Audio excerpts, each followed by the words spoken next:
दोस्तों, पिछले वीडियो में हमने बात की कि अगर आप हाई यूरिक एसिड से पीड़ित हैं तो किन चीज़ों का खान पान में परहेज करें और अपनी जीवन शैली में, अपने लाइफस्टाइल में क्या छोटे छोटे बदलाव करें तो आप एक सामान्य जीवन जी सकते हैं।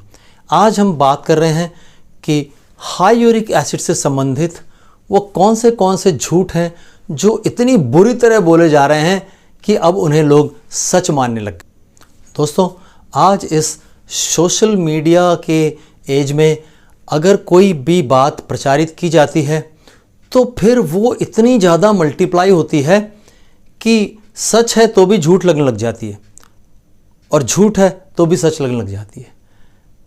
तो हमें इन चीज़ों को अच्छे से जानना होगा और समझना होगा अगर हम इसमें फंसना नहीं चाहते तो आइए बात शुरू करते हैं। नमस्कार दोस्तों, मैं हूं न्यूट्रिशन गुरु संजीव पांडे। मैं एक होलिस्टिक हेल्थ कोच हूं और हमारा मिशन है कि हम स्वास्थ्य से संबंधित जानकारी आसान बोलचाल की भाषा में ज़्यादा से ज़्यादा लोगों तक पहुंचा सकें ताकि लोग अस्पतालों के चक्रव्यूह में फंसने से पहले ही अपने आप को सुरक्षित कर सकें। तो दोस्तों, आज हम ऐसे ही एक सब्जेक्ट पर बात कर रहे हैं जिसने लोगों को अपने चक्रव्यूह में फंसा रखा है और वो है high uric acid. High uric acid से संबंधित जो झूठ सबसे ज़्यादा चलन में है, इसमें जो नंबर 1 झूठ है, सबसे बड़ा झूठ, पिछले वीडियो में जब मैं खान पान के बारे में बात कर रहा था कि आप अगर हाई यूरिक एसिड के शिकार हैं तो किन चीज़ों का आपको परहेज करना चाहिए। अगर आपने वो वीडियो देखा है, अगर नहीं देखा है तो जाकर देख लें, लिंक नीचे डिस्क्रिप्शन में दिया हुआ है। अगर देखा है तो आपको उस वीडियो को देखते हुए ज़रूर ये बात खटक रही होगी कि मैंने उसमें दाल का जिक्र नहीं किया। तो दोस्तों, सबसे बड़ा झूठ यूरिक एसिड को लेकर के यही है। नंबर 1, दाल खाने पर प्रतिबंध लगा दिया है मेडिकल फील्ड वालों ने, है ना। जिससे भी हाई यूरिक एसिड है पूछिए तो कहता है कि नहीं, दाल खाने को मना किया हुआ है, दाल में प्रोटीन होता है ना। बहुत अच्छे से समझ लीजिए, जितनी रिसर्च करनी है जाके कर लीजिए। सही बात है, दाल में अच्छा प्रोटीन होता है, लेकिन साथ ही ये भी सही है कि प्रोटीन के बिना सृष्टि में जीवन संभव नहीं है। प्रोटीन आपके जीवन के लिए अनिवार्य है, बिना प्रोटीन के जीवन नहीं चलता। तो दाल में इतनी मात्रा में प्योरीन नहीं है कि आप दाल खाना बंद कर दें। दाल खाएं, सामान्य जितनी खाई जाती है उतनी अधिक दाल का सेवन न करें, क्योंकि थोड़ी अधिक मात्रा में प्योरीन देती है, लेकिन उस प्योरीन से बहुत इंपॉर्टेंट है वो प्रोटीन जो आपको उस दाल में मिलता है। हमारे यहाँ हिंदुस्तान में जो हमारा खान पान है उसमें दाल एकमात्र ऐसा स्रोत है जो हम रोज़ अपने भोजन में ले रहे हैं और जिसमें अच्छी मात्रा में प्रोटीन है। याद रखिए, आपके जीवन से जैसे जैसे प्रोटीन घटता जाएगा वैसे वैसे आपका जीवन तकलीफ देह होता जाएगा। आपको तमाम तरह की प्रॉब्लम्स होने लग जाएंगी, हेल्थ चैलेंजेस आने लग जाएंगे आपको। तो प्रोटीन को बंद करने की कोशिश ना करें, वो आप वैसे भी नहीं कर सकते क्योंकि खाने पीने की ज़्यादातर चीज़ों में थोड़ा थोड़ा प्रोटीन रहता ही है।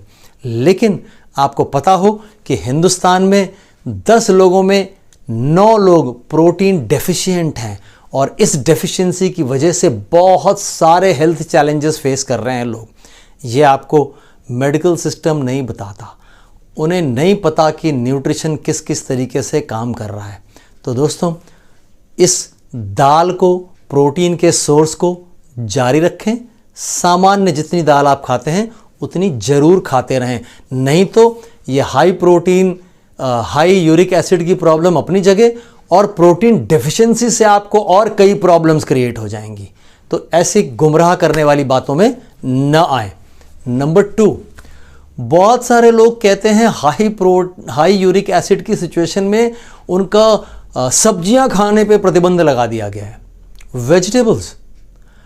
वेजिटेबल्स बहुत ही एसेंशियल पार्ट है हमारे फूड का, अगर हम उसको सेहत के दृष्टिकोण से देखें। मैंने आपको पिछले वीडियो में कुछ 4-5 वेजिटेबल्स के नाम लिए थे, उनको अगर आप थोड़ा कम खाएंगे तो अच्छा है, उनकी बहुतायत में उसे न सेवन करें। लेकिन इसके अलावा बाकी सारे वेजिटेबल्स आपके स्वास्थ्य के लिए बहुत अच्छे हैं। मैं तो कहूँगा कि हर मील में, हर खाने की थाली के साथ आपके पास एक सलाद की प्लेट भी होनी चाहिए, कच्ची सब्जियां इसमें हो। तो क्योंकि यही सब्जियां हैं जो हमें अच्छी मात्रा में विटामिन्स देती हैं, मिनरल्स देती हैं, फाइबर देती हैं। फाइबर वो एलिमेंट है जिसकी भारी कमी है आज खाने में। हर जगह से फाइबर चुरा लिया जा रहा है और इस फाइबर की कमी की वजह से लोगों की गट हेल्थ प्रभावित हो रही है, डाइजेशन की प्रॉब्लम्स हो रही हैं, ब्लोटिंग, गैस, ऐसी तमाम समस्याएं हो रही हैं, कॉन्स्टिपेशन, आंखों की रोशनी भी प्रभावित हो रही है इसी फाइबर की कमी की वजह से, स्किन की प्रॉब्लम्स हो रही हैं। इन सब्जियों में ही आपको अच्छी मात्रा में फाइबर मिलता है और आप खाने में 2 टाइम 3 टाइम सब्जियां खाते हैं। इन पर प्रतिबंध न लगाएं। कोई कितना भी क्वालिफाइड होकर के आपको समझाता रहे, यह बात नहीं मानिएगा। Number 3, vitamin C. बहुत से लोग कहते हैं कि मना कर दिया गया है कि जिसमें भी कुछ विटामिन सी होता है ऐसी चीजें न लें, संतरा, नींबू जैसी चीजों का सेवन न करें। दोस्तों, ये ऐसा ही है जैसे मैं कहूं कि यहां पानी मत डालिएगा नहीं तो आग लग जाएगी। कितना विरोधाभास है। ये बिल्कुल वैसा ही है। Vitamin C high uric acid की प्रॉब्लम में बहुत ही काम की चीज़ है, very very useful. Ascorbic acid आपको बहुत हेल्प करेगा इस सिचुएशन को कंट्रोल करने में।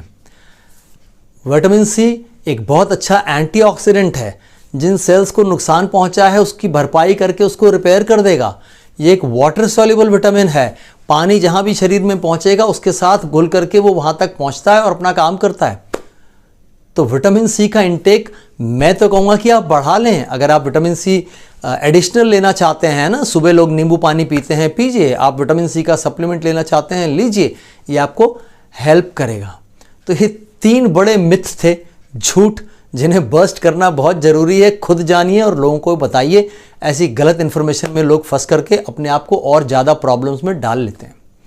और अब बात करते हैं एक लास्ट मिथ की, एक झूठ की, कि ये जब हाई यूरिक एसिड एक बार आपको हो गया तो फिर ये कभी ठीक नहीं होता।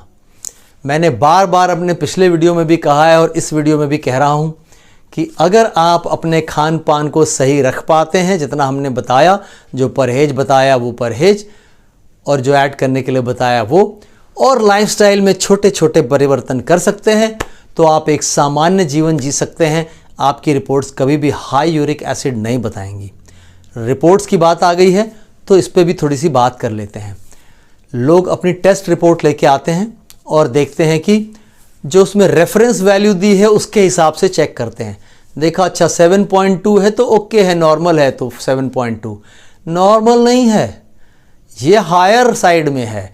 जैसे आप जब डायबिटीज़ की बात करते हैं तो कहते हैं कि अगर ब्लड शुगर 120 के ऊपर जा रहा है रैंडम, तो फिर आप डायबिटिक हैं, और नीचे है तो नहीं हैं। मैं तो कहूँगा 120 नहीं 140, लेकिन स्टिल जो आपका मेडिकल सिस्टम कह रहा है उसी को माने तो क्या आप 120 जाने का इंतज़ार करते हैं? नहीं ना। अगर उस रिपोर्ट में आप 90-100 पहुँच रहे हैं तो आपको प्री डायबिटिक डिक्लेयर कर देते हैं, यानी कि अभी से ख्याल रखिए ताकि आप डायबिटिक ना होने पाएँ। सिमिलरली हाई यूरिक एसिड में आपको 7.5 जाने का इंतज़ार नहीं करना है। अगर ये 5 है, 5.5 है, तो खुश मत होइए, टाइम हो गया है इससे मैनेज करने का, ख्याल रखने का कि ये इसके ऊपर न जाने पाए। 5 को आप प्री यूरिक एसिड स्टेज मान सकते हैं। यहां पर आपको अपना जीवन शैली में जो कुछ सुधार करना है वो करिए ताकि ये इसके बियॉन्ड न जाएं। एक बार आप 7 क्रॉस कर रहे हैं तो फिर आप उसको कंट्रोल करके नीचे लाएंगे तो बहुत ही मुश्किल होगी, नहीं हो पाएगा। तो दोस्तों, ये छोटी छोटी चीज़ें हैं। It's very simple but it's not very easy.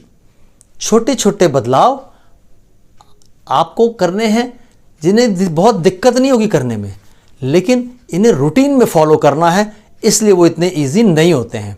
लेकिन शरीर है आपका तो ख्याल भी आप ही को रखना होगा। स्वस्थ रहें और मस्त रहें। जय हिंद। दोस्तों अगर जानकारी अच्छी लगी हो तो चैनल को सब्सक्राइब जरूर करें, वीडियो को लाइक करें और अपनी राय कमेंट्स में अवश्य दें।